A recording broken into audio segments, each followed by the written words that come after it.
Le même livre de Daniel que nous avons lu précédemment et qui parlait d'Irma, parlait également d'Ishmaël, et il parlait de Esav évoqua Gog et Magog et la fin des temps selon la prophétie de Nebuchadnezzar. Daniel lui prédit qu'il serait le roi le plus puissant jusqu'à l'arrivée du Mashiach. Parmi les prophéties sur les jours du Mashiach figure la guerre de Gog et Magog impliquant Ishmaël. Ces anciennes prédictions influencent toujours notre vision des événements futurs et de l'ère messianique, qui, en essence, est l'islam et une sous-partie qui inclut tout le christianisme et le catholicisme, ce qui signifie en essence que 98% du monde ou la majorité du monde vont s'affronter. Ils vont se battre. D'abord, ils vont se battre entre eux. Ça va être une guerre nucléaire. Ça va être une guerre horrible. Le prophète Zacharie décrit cette guerre en essence comme on décrirait une guerre nucléaire.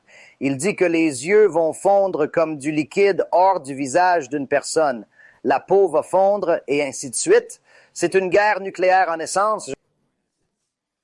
L'Arizal aurait prédit une guerre de 9 minutes, jadis inconcevable mais possible aujourd'hui. Ils évoquent une guerre nucléaire d'une folie sans précédent, surpassant toutes les autres en intensité. Son ampleur serait inimaginable, comparable seulement au conflit entre Amalek et Am Yisraël dans le désert, d'une importance spirituelle unique dans l'histoire juive. Le Midrash mentionne la guerre entre Amalek, la nation d'Amalek, et Am Yisraël.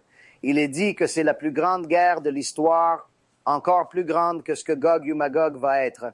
Et la raison en est que c'était une guerre spirituelle, pas seulement physique. Amalek avait différents sorciers qui savaient, par des moyens occultes, ce qui était destiné à mourir et qui ne l'était pas dans cette bataille fatidique. Ainsi, ils n'envoyèrent que les soldats dont ils savaient qu'ils ne pouvaient pas mourir. Selon leur connaissance, Yehoshua devait garder tout le monde en vie. Mais le problème est que cette stratégie ne prenait pas en compte toutes les variables et les conséquences possibles d'une telle guerre. Le soleil devait être levé. C'est ainsi qu'ils restaient en vie. Donc, en essence, Yehoshua devait prier Hachem pour que Hachem maintienne le soleil. L'un des miracles qui s'est produit pendant cette guerre est que Hachem a maintenu le soleil dans le ciel spécifiquement pour Yehoshua pendant un temps supplémentaire. La guerre de Gog et de Magog impliquant des puissances spirituelles débutera entre Ishmaël et Esav. Après un affrontement féroce et s'être mutuellement affaiblis, ces rivaux réaliseront que l'enjeu du conflit est Jérusalem. Ils s'arrêteront surpris et diront « Cette guerre, finalement, concerne quoi? » Jérusalem. C'était toujours à propos de Jérusalem. Décide que tout tourne autour de Jérusalem. À qui la faute? C'est la faute des Juifs. Alors ils se rassemblent tous les deux et vont combattre contre Am Yisraël. Ils conquièrent Am Yisraël et en essence, l'une des grandes prophéties dit dans la Gemara, cela dit dans le Zohar, cela dit aussi dans le Tanakh lui-même, qu'ils vont conquérir Israël. Il est dit que pendant 9 mois, ils la prennent en charge, pendant 9 mois. C'est ce qu'Obama a dit dans un rêve et prendre le relais. Et puis Mashiach viendra et vous savez, beaucoup d'autres choses suivront. Le point est qu'il n'y a pas de paix. Il n'y a pas de paix avec Ishmaël. Il n'y a pas de paix avec Esav. Il n'y a pas de paix. Il y a la guerre. La seule chose qui apporte la paix, c'est Mashiach.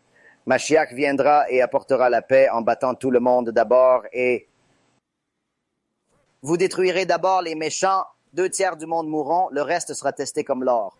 Ma famille a travaillé dans le commerce de l'or depuis longtemps et parfois certains tentent de vendre du faux. Ils apportent quelque chose qui ressemble à s'y méprendre à de l'or véritable, mais c'est en réalité du faux. Comment vérifier son authenticité? On utilise de l'acide, une méthode éprouvée. Mettez de l'acide sur l'or ou certains produits chimiques sur l'or pour déterminer s'il est faux ou non. Si c'est faux, vous voyez immédiatement que c'est faux. Hachem dit au prophète, je vais tester le dernier tiers, le tiers restant, à la fois des vers et de ce qui reste des Juifs pieux. Je vais les tester comme vous testez l'or. Rester religieux sera difficile. Des tentations viendront de partout. Missionnaires, groupes islamiques, Satan, Amalek. Les doutes, les soucis d'argent et de santé vous assailliront. Tout vous poussera à dévier. Votre foi et détermination seront constamment mises à l'épreuve par des influences externes et internes. Restez droit avec Hachem, demeurez proche de lui. Je vous rappelle sans cesse de vous éloigner de ce qui s'oppose à lui, de ce qu'il ne veut pas que vous fassiez. Ces choses, elles vous détourneront du bon chemin, soyez-en certains. Il n'y a pas de paix dans ce monde. Ishmaël, Esav, tous les peuples. Certains survivront, d'autres non. Malheureusement, la plupart ne survivront pas à ce qui va venir. La majeure partie du monde ne survivra pas. Ce n'est pas parce que nous leur souhaitons du mal. C'est simplement parce qu'ils sont méchants. Ils vont à l'encontre de Dieu. Les quelques justes survivront et il en est de même pour les Juifs. Si vous êtes méchants, vous avez un problème. Réparez-le avant qu'il ne soit trop tard. Le meilleur investissement est sans aucun doute dans le Kiruv.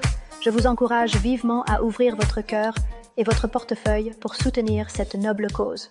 En donnant généreusement, vous aidez non seulement les autres, mais vous attirez également les bénédictions divines en guidant les précieux enfants d'Hachem. Ensemble, unis dans cet effort, nous pouvons faire une réelle différence, une personne à la fois. Que Hachem bénisse abondamment tous les donateurs et fasse prospérer l'organisation Bezrat Hachem au-delà de nos espérances.